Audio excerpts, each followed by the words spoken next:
안녕하세요. 리엔김 부동산입니다. 코로나 바이러스로 인해 토론토가 속한 온타리오주도 확진자가 오늘 현재 1150명 정도라고 합니다.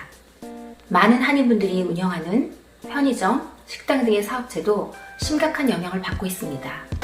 대부분의 회사들은 재택근무를 하거나 사업장을 일시적으로 문 닫는 경우가 점점 늘어나고 있습니다. 이로 인하여 토론토의 렌트 시장은 큰 혼란이 일어날 것으로 예상되어집니다. 이번 시간에는 코로나 사태가 토론토 콘도 렌트 시장에 미치는 영향을 알아보도록 하겠습니다. 작년 말을 기준으로 하여 토론토 콘도의 평균 공실률은 1% 미만이었고 원베드 기준하여 GTA 대부분의 지역은 월 2,000불 이상의 렌트 시세를 기록했었습니다. 대부분의 투자자들은 쉽게 높은 가격의 렌트비를 받을 수 있었습니다. 하지만 코로나 사태로 인하여 많은 직장인들이 레이드오프를 당했습니다. 직장에서 레이드오프 된 사람들은 렌트비를 내지 못하는 경우가 대부분입니다. 그들 중 일부는 렌트비를 감당하지 못하여 부모나 친척 집으로 들어가고 있습니다. 캐나다 정부에서는 코로나 사태로 인하여 렌트비를 못 내는 세입자를 내보내지 못하도록 권고하고 있습니다. 집주인이 모기지가 있는 경우 6개월 동안의 모기지 상환을 연장해준다고 하지만 많은 투자자들에게는 심각한 재정적인 문제를 야기할 수 있습니다. 특히 사채를 얻어서 콘도를 분양받은 경우나 여러 채의 콘도를 소유한 투자자에게는 더욱더 심각한 문제일 수밖에 없습니다. 코로나 사태가 종식되더라도 받지 못한 렌트비를 회수하기란 쉽지 않을 것입니다.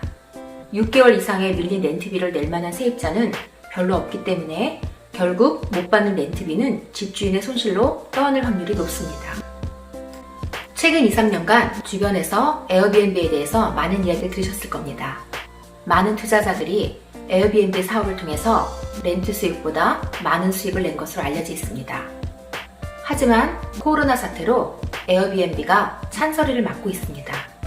모든 예약은 취소되었고 대부분의 방들은 비어있는 실정입니다.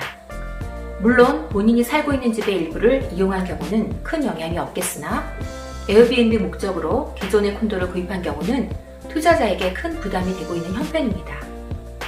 아직 법으로 정해진 바는 없지만 많은 콘도들이 에어비앤비를 금지시키는 곳이 늘어나고 있습니다. 에어비앤비로 수익을 내왔던 투자자들에게는 방법이 두 가지밖에 없습니다. 콘도를 팔던가 아니면 렌트를 하던가입니다. 올해 새로 입주하는 토론토 신규 콘도는 약 3만 채 정도가 된다고 합니다. 지금까지 대부분의 신규 콘도 렌트는 신규 이민자와 해외에서 들어오는 유학생들의 수요에 힘입어 렌트하는 데 큰 어려움이 없었습니다. 하지만 코로나 사태로 인하여 신규 이민자 및 유학생의 유입이 끊겼고 언제 다시 이민자나 유학생의 유입이 재개될지 모르는 상황입니다. 특히 외곽에 새로 지어진 콘도는 세입자를 구하는데 시간이 많이 걸릴 것으로 생각되었습니다. 결론적으로 코로나 사태로 인하여 렌트 공급량의 증가가 예상되며 공급량의 증가는 렌트 시장에서의 공실률을 증가시키고 그 결과로 인하여 렌트 가격의 하락이 예상되어집니다. 구독은 사랑입니다. 구독은 좋은 컨텐츠를 만드는 데 큰 힘이 됩니다.